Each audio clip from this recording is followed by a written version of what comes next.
Good morning, everybody. So today, our theme today is silence and contemplation. So we shall learn all about that from my perspective, and we'll see how you may connect or resonate with that.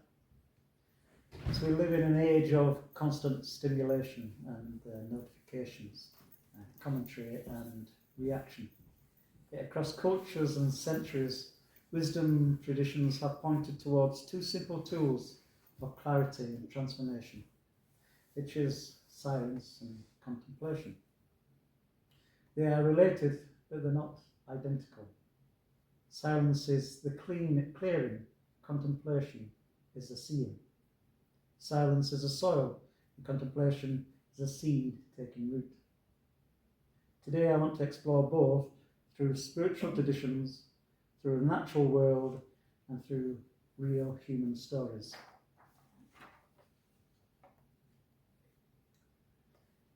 So before we do that, we can go into our first song, which is A Chord of Silence, number 1 in the Purple Books. Nice and simple.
I'm going to show you a little video now, which I bought this DVD some time ago, and I actually only just finished watching it last night. But I used to watch snippets of it, and it gave me a certain sense of feeling inside. So I want you to, while you watch this, just see what's going on inside you, and as you watch it.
So, Malcolm, did you see that? No, I'm afraid not, Gary. No, I didn't have any picture. I just sang. Yeah, the bit of sound. So you'll have heard a bit of silence and a bit of gentle music. This was Carthusian monks in the French Alps. Okay. So for those that did watch or see that, what was going on inside as you watched it? For me, I was really joining that silence and wondering what kind of life that might be, to live in, because they are a silent order. And all the time they do chant and they pray, and then outside of the monastery there, they meet together and they do have a chat and what have you. So they do have moments where they speak with each other, obviously. But watching that I just felt like there was a sense of peace, and then that knowing that these people who are there praying every day for the benefit of others, it just felt good to have something there. And you can look at different religions and faiths, like Buddhist monks have that same idea of silence, although not necessarily a silent order, but they can be in meditation quite often. It's part of their ritual. And again, knowing that there's people doing that across the world, affects me, as well as the stories of it affecting people around them in their communities and wherever they are. So it sort of sets something off inside. Well, what's happening when I focus on that? What's inside? So this silence goes on to contemplation. These two tools in which we are exploring today. So when I was younger, I used to go into a place called Peel Park, which used to be across the road from where I lived. And of course, I was young, a young family. I was very busy, and sometimes you just need to take yourself away just to get a little bit of rest and respite. And I used to go for a walk around the park, and because it's quite a large park, it used to be quite quiet. Obviously, you'd listen and you might have some children playing on the rides, or people walking the dogs, but generally it was quite quiet. And I used to just relish that peace, away from the noise and distraction of my own home. But one thing I noticed when focusing on what was happening in the park, I could hear, because it was quite in the center of the city, I could hear the hum of the city going all around. And that hum of the city was almost like the heartbeat of the city, as though it had some life of its own. And again, I thought that was just wonderful to listen to. Everybody's going about their daily business, and I could I'm just there walking or sat in silence, just listening to everybody just on their daily business, doing whatever they needed to do. And I felt that good, deep sense of calm. And this is what this silence brought, this type of connection. So, and these days I usually find that I'll go into the countryside or into the woods. So I think we all can connect when we walk into the forest somewhere. We have that sense of calm, and we listen to the silence. So, not so long ago, I used to live on Haddo Estate, and again, I had the wonderful opportunity at any time of the day just to walk down. I used to sometimes walk down, especially in the summer, 11 o'clock, approaching midnight, and this is when all the animals used to come out, and you get owls and deer and all kinds of different things. So, but the moments I remember most is going outside and we're going to do the garden or and some washing out or whatever it was. And I'd just stop and take a moment and I'd listen, and again it was just silence.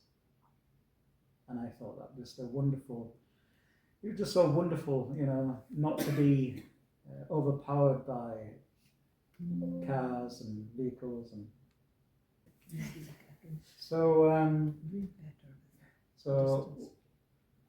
for me, getting up first thing in the morning is the one time where the brain has gone from deep sleep and it's now starting to wake up.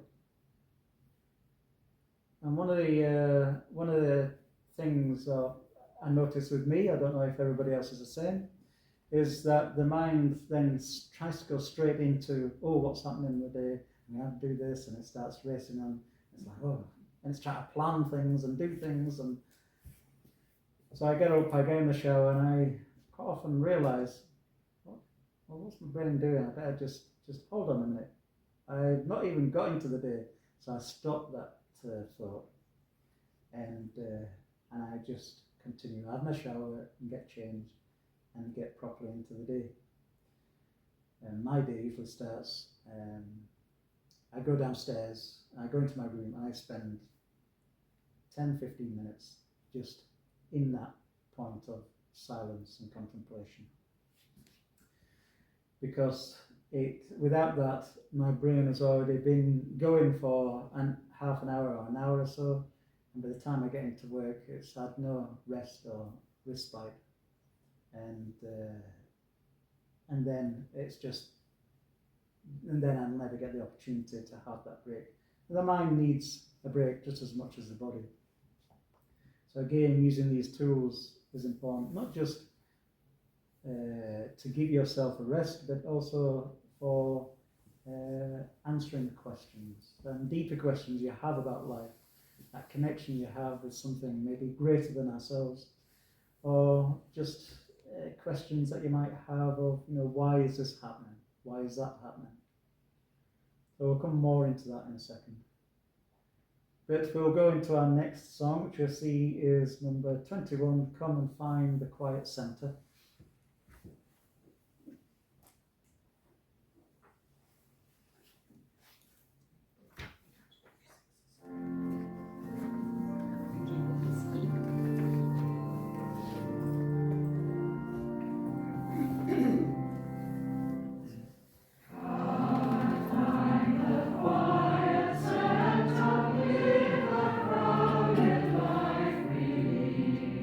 Find the room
So silence as a tool. Silence is not the absence of sound, it is the presence of attention. That's the way I like to think of it. So in the 13th century,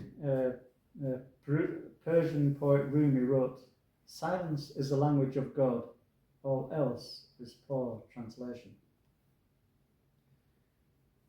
So I always thought, well, if God spoke a language, what would it be? Every language, I suppose, or no language at all. How does he communicate? And I like to think it's within the silence that we communicate, we gain the answers we want or we need. So across traditions, silence is not emptiness, it is a different kind of fullness. In the Hebrew scriptures, the prophet Elijah encounters God not in the wind, earthquake, or fire, but in a small, still voice. In Buddhism, silence is the container for insight. And in Christian monasticism, easy for me to say, silence is a discipline that reveals the moments of the heart. So silence is a tool because it reveals what noise conceals.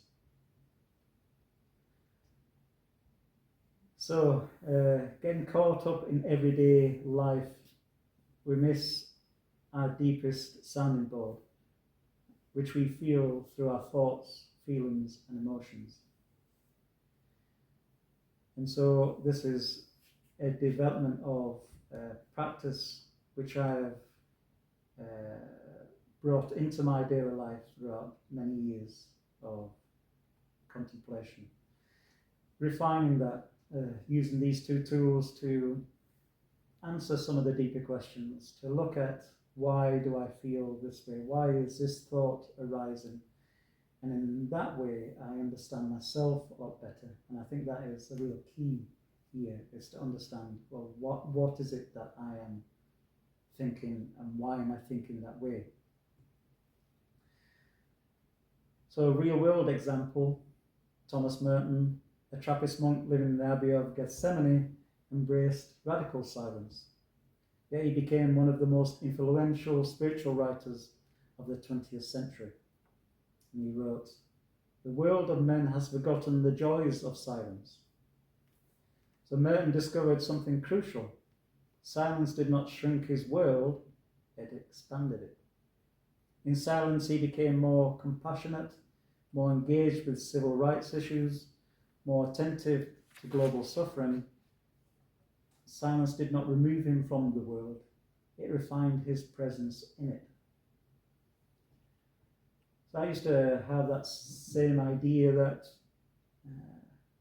I used to be very inward looking and not very much out facing. So what I felt inside never, quite often, did not reach my outer shell, if you like.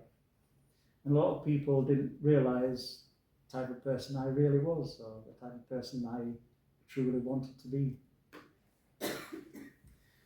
And so I used to think that in the silence I could help people in the way of prayer, in the way of different tools, really, that the presence might go on outside of me, outside the mind.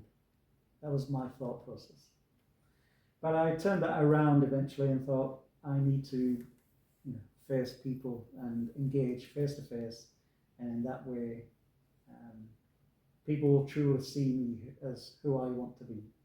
And in doing that, I become fully the person I want to be, but fully the person inside that's going to be projected outside.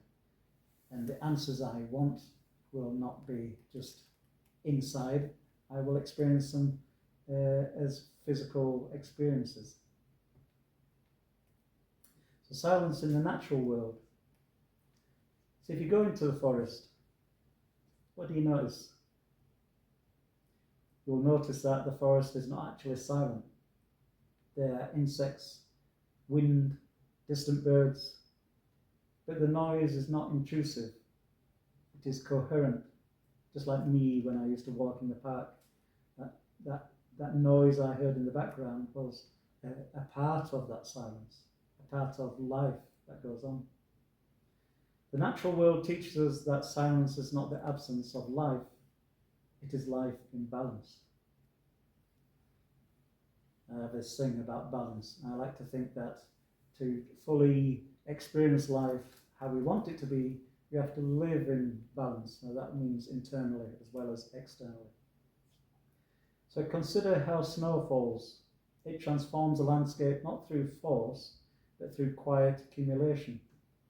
I don't know if you've noticed that when it's gently falling, when the snow is falling, I think it dampens the noise and it seems quieter. It's rather that, or there's just less cars and nobody really wants to go outside. But I always want to get my coat on and get my shoes on and go out in the snow while it's gently falling. There's something calming about that. And I find that deeper connection because my mind is focused on what's actually happening. If we don't have snow constantly throughout the year, it's something that brings a moment of potential connection. So we can think of seeds underground. Germination happens in darkness and silence, and growth does not require noise. So quite often we fill our lives with noise, but we don't always need that for ourselves to grow inside. So I like to think of silence being the seeds of potential, the seeds of something waiting for something greater. And in that silence, we can explore what that is. So the process of practicing silence. So maybe we can have a practical example right now. We just had it a certain moment ago when the computer went off. So Malcolm, you're ahead of us a little bit. We'll just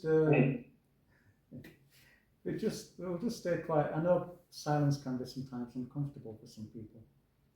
We'll just stay quiet just for a minute. And while we do this, I want you to notice what's going on inside.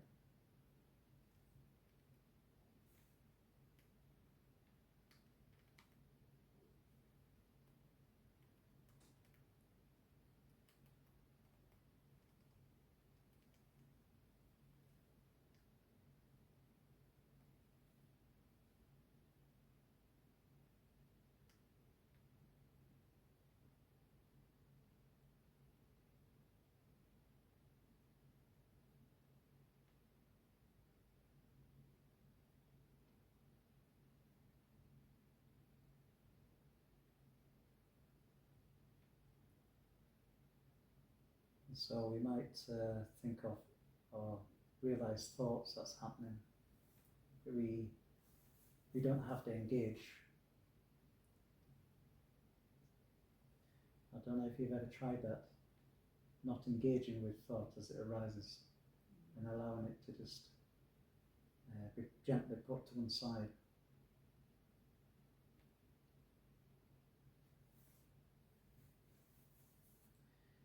And allowing noise without having a label on it, but allowing it to be just part of your moment, your experience.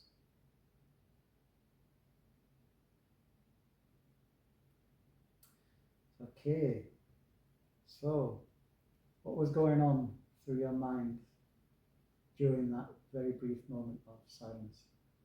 I mean, we experience this in memorial, when we're at a memorial, or like on the 11th of November. What was happening? Did you feel? Did you notice thoughts? Were they trying to compete with the silence? This is all about recognizing what's actually going on inside. And then when you spend that extra time just noticing that, you become more in control. When you're more in control, You choose whether you decide to engage with the thoughts. It might be something that's important, but right now, a minute is not going to encroach on whatever it is that arises. So the goal is not trying to stop to think or stop thinking. The goal is to stop chasing thoughts. So over time, silence reveals restlessness, fear, creativity, longing, and insight. It is a diagnostic tool, and it shows us what is already there. Maybe that's something you might want to take away with you.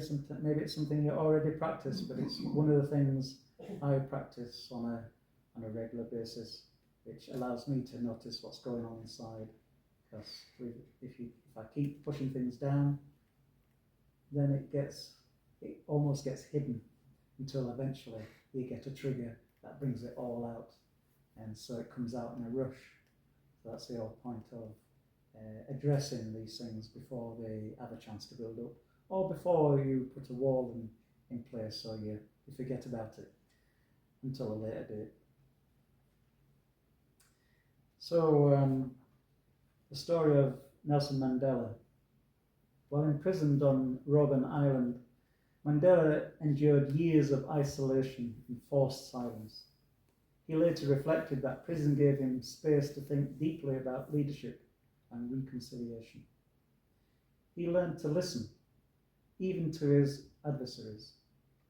Silence matured his vision, and his silence did not harden him, it softened him. So he became almost a different person by the time he came out of prison. And of course, we all know that story. So I want to show you another quick video now. The technique of pausing leads us to a wonderful paradox. The more we slow down, the more life appears to expand. In other words, the more frequently we learn to pause and take a breath, the more space we feel and the clearer our mind becomes. This lucid mind can then make clear and unhurried decisions throughout our day.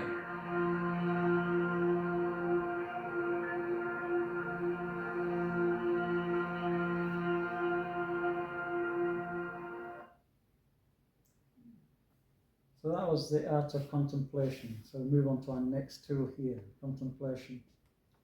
So Richard Road, he runs courses, and he does a course on contemplation, using it as a specific tool and going deeper into ourselves.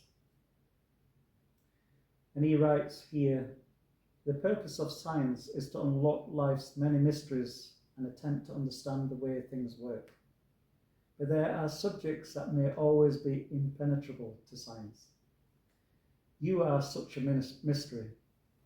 While we may one day understand how human beings work, our true depths lie beyond the domain of objective understanding. To know what we really are, we will have to go beyond the mind itself. This is the purpose of the art of contemplation. The mind is a bit of a mystery. We don't fully understand it, and yet it's there all the time, influencing us. And so maybe we should have a better idea of what's going on there. So there is a wonderful paradox of the more we slow down, the more life appears. And I like to try and, especially in the last few years, I can look back over many years and think how things were drawn to me when I needed it. But I like to actually recognize that in the moment instead of having to look back and recognize it in the past. And in that way, I can be more fully engaged. And when I'm more fully engaged, I connect better with the people I'm speaking with, or the work that I have to do, or anything that I have to generally practically have to do in life. So if silence clears the ground, contemplation plants the question. Contemplation is sustained attention towards meaning. It is not mere thinking, it is reflective awareness guided by wonder. So contemplation in spiritual traditions. In Christianity, contemplative prayer moves beyond asking for things and rests in awareness of God. In Hindu philosophy, the Upanishad method of neti neti, not this, not that, is a contemplative discernment. And in Buddhism, insight meditation, vipassana, investigates the nature of reality. So the common thread, contemplation asks, what is truth beneath appearance? So a real-world example, Albert Einstein famously said, the important thing is not to stop questioning. Curiosity has its own reason for existing. His breakthroughs were not born of fantastic busyness, but long contemplative thought experiments. He imagined riding on a beam of light. And contemplation requires imaginative patience. It asks, what if I stayed with this question longer? This is not just passing thought or a focused dissection through research, but a quiet self-inquiry where you gently place your awareness, and within the silence, the answers arise.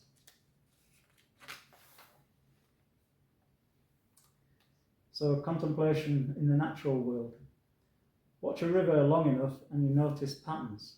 It yields, it shapes stone. It flows around obstacles without losing direction. Contemplation is like watching a river.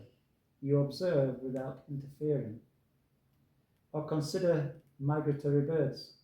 They navigate by subtle cues, magnetic fields, stars, seasonal rhythms.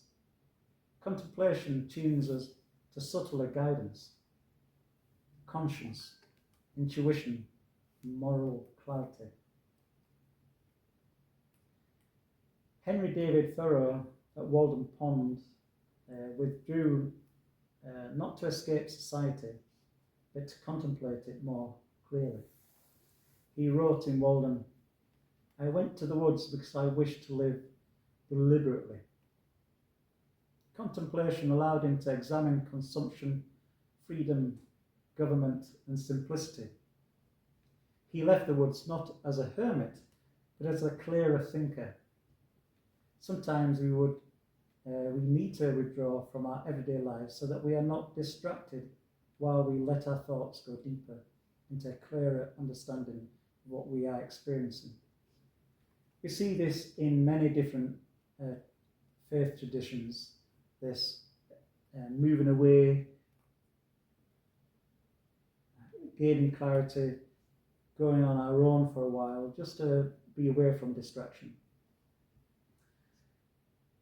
So the process of contemplation, so it can be structured like this. Choose a question. So I'd like to do that right now. Just choose a question, something that truly matters in your life right now, just anything. So hold it gently and don't force an answer. Don't try and come up with the answer to that question. Just hold it for a second. And then maybe engage through multiple lenses. What emotion arises as you think of this question? What is rational? What is spiritual? What is practical?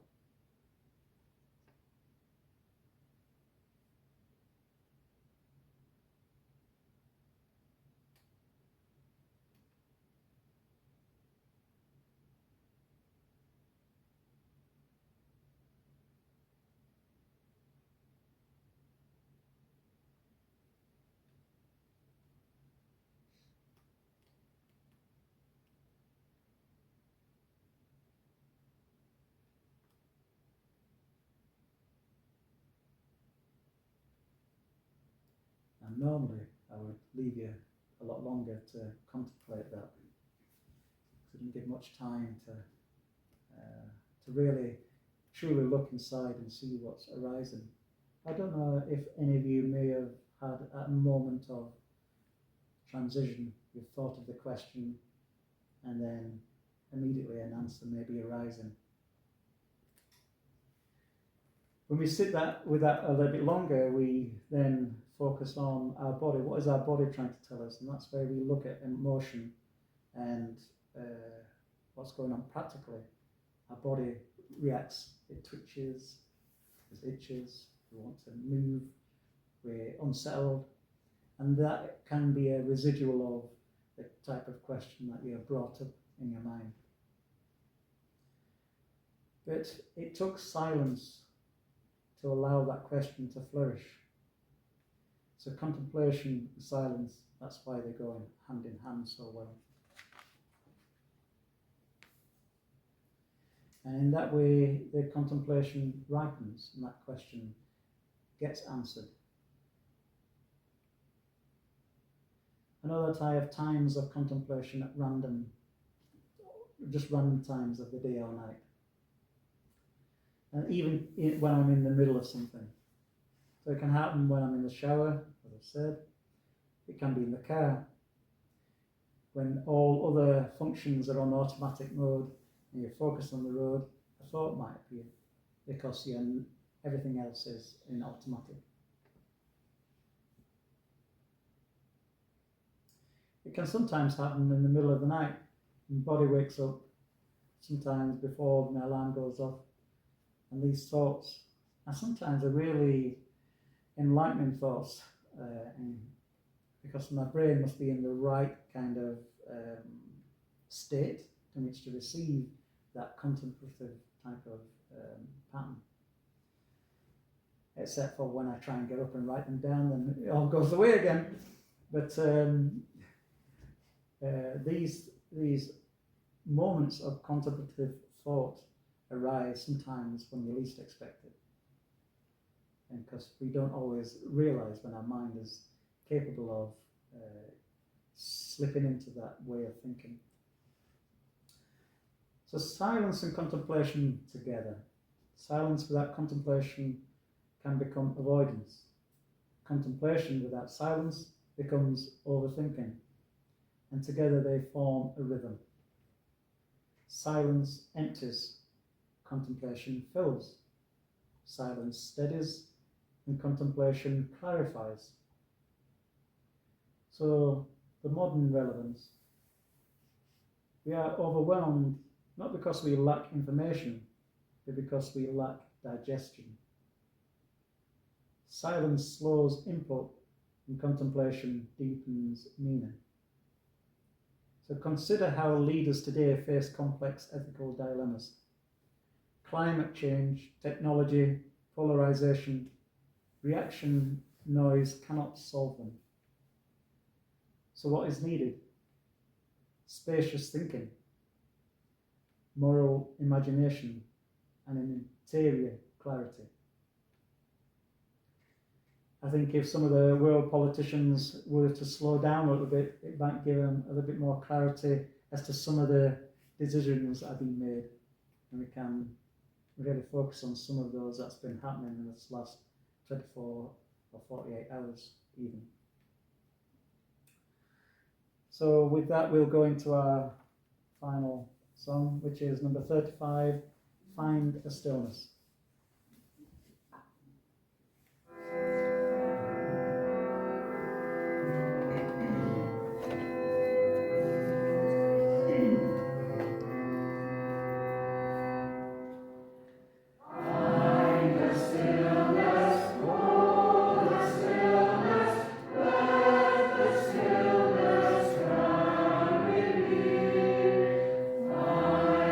Silence, hold the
So to bring to a close, in man's search for meaning, Frankl describes discovering that even in suffering, one retains the freedom to choose one's response. That freedom was discovered in interior space, a place of silence and contemplation, even within a concentration camp. He wrote, "Between stimulus and response, there is a space. In that space is our power to choose our response." Silence that creates that space, and contemplation guides a choice within it.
The natural world does not rush, and the great spiritual traditions do not necessarily shout. The deepest truths do not compete for attention, they wait. Silence is the doorway, and contemplation is the path. In a noisy world, these two ancient tools remain radically relevant. Perhaps the most courageous act today is not speaking louder, but listening deeper.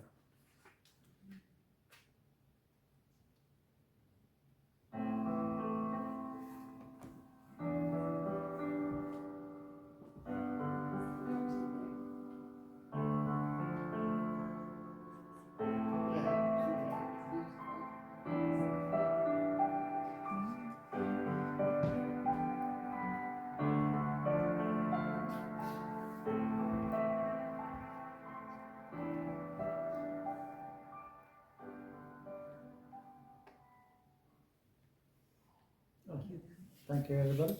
Thank you. Thank you.